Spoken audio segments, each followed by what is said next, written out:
Hey everyone, we're back and I'm gonna go over essentially my gamble casino void chart for people who enjoy the big gambo type of mechanics. I kind of slam them all into one, get them all in one void chart to have a fun at the casino kind of night experience. So we're gonna jump in, show you some gameplay here. Right away, big thing about this void chart is its drop quantity stackage. So that means it's set up to make sure we do the card jack and get maximum rewards from doing the card jack, which is what we're doing right here.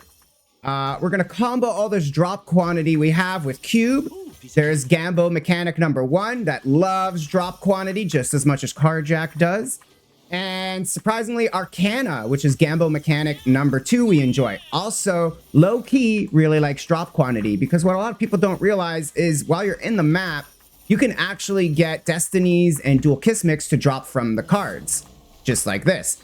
And it's not rarity or anything that entices it or the pet. It's just strictly drop quantity. So the more drop quantity you have, the more likely you are to pull out a destiny or kismic from just clearing cards in the maps. It's unlikely, but it does happen from time to time. So now we have our cube, we have our card jack, and on our Arcana, but we need to squeeze some more gamble in here. Sadly, there's not enough room for Dark Surge. I've tried many ways to put it in outside of just throwing a compass in for a 2-wave Dark Surge, which isn't really worth it in my opinion. There wasn't a way to combo it in efficiently. But luckily, what we can combo in efficiently is Blacksail, also kind of gambly. So all we need to do that is a purple Blacksail compass, and we got us a 2 shots at Blacksail. That means we're fighting the Blacksail boss every 3 maps. And it's pretty good. It's pretty good. You get some nice rewards here. Sometimes you get some fluorescent memories or some members just from doing it in the map. And if you build your chest up, you get a nice little reward combination going. You can pull out some fun stuff from that chest. You're not going to break the bank the way you will with the Arcana or the cube, or you know what I mean. But it's another little easy addition to our casino gambling experience. So hopefully you guys enjoy the Blacksale. If not, you could just swap in some more drop quantity and just cut the Blacksale out completely. And there you go. Now we got our cube at the end here. Roll it down. Maybe we get lucky. Be great. If not, it is what it is. This is a gamble video and a void chart, so you may not see all the rewards every single run, but the point is to hit the big prize once in a while. So there's the greed. Sure, why not? And it's gone. All right. And there you go. So and then you do both of these in the map. And that is your mapping experience with the void chart, except I lied because conveniently we have this setup. So you get to see a Blacksail while we're at it.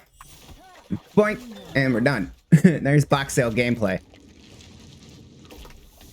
And there you go. Hey, we got a pink memory, so maybe we got lucky. That'd be great for the video. You pick up all the trash here. Even trash is usable. So we'll look at our pink memory. Sadly, it's not good. Sadly, it looks like it's a bunch of failed.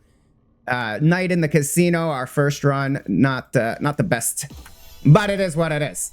That's how casino goes. We're hoping to get in the Arcana. So let's dive into the void chart now that we've seen the gameplay. Right away, we got our Arcana. We're going to put 8 points down this side, 8 points down this side. This will give us increased rarities and better Arcana drops once we get in there. This will give us a chance when we finish the boss at the end that we get another card to speed up our entry into Arcana. And then these 3 Kismics, well, I use the Other and the Survival personally, but they are also probably the most valuable ones, as well as the Summon Kismics. Now, if you want to move these points around, you feel free to move it around to what you think is more profitable or more usable for your character. We will move over to the cube, which is the rest of our points. And we put them all in on the monster side. We're all in on the Desire Core side, all in on here, and all in on here.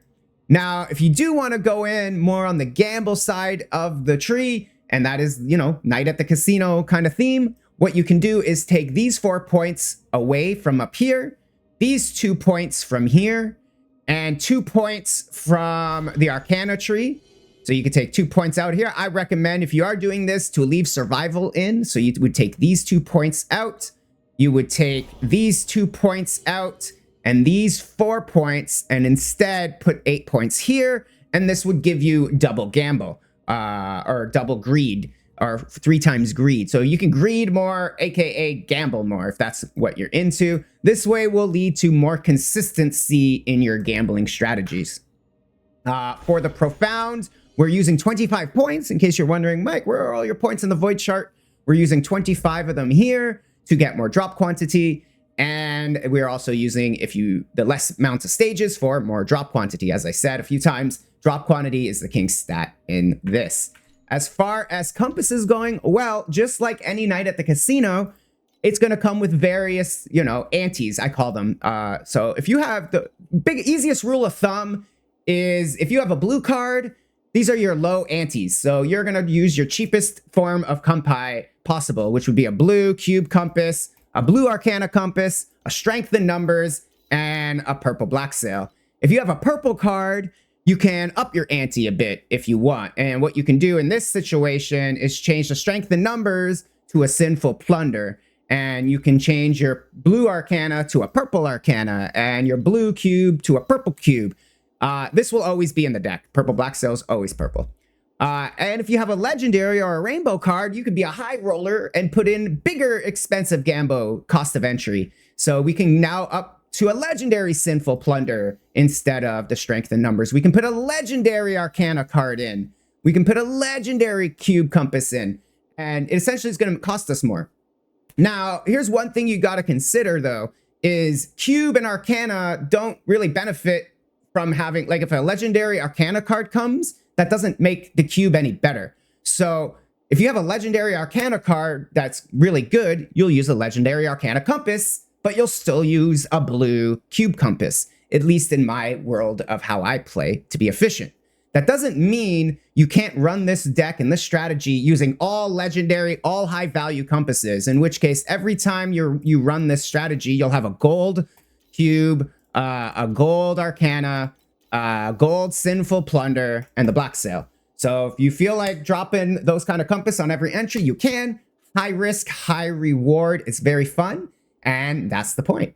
All right, guys. Hopefully this void chart helps you. I will leave a code in the description below. As always, I am streaming every day on Twitch. So if you need to head over there, you can ask me some questions. Let me know in the comments below what you think and how many of you were able to hit extremely high value jackpots. Thank you guys for watching. Hit the like and subscribe, and I'll catch you in the next video. Happy hunting.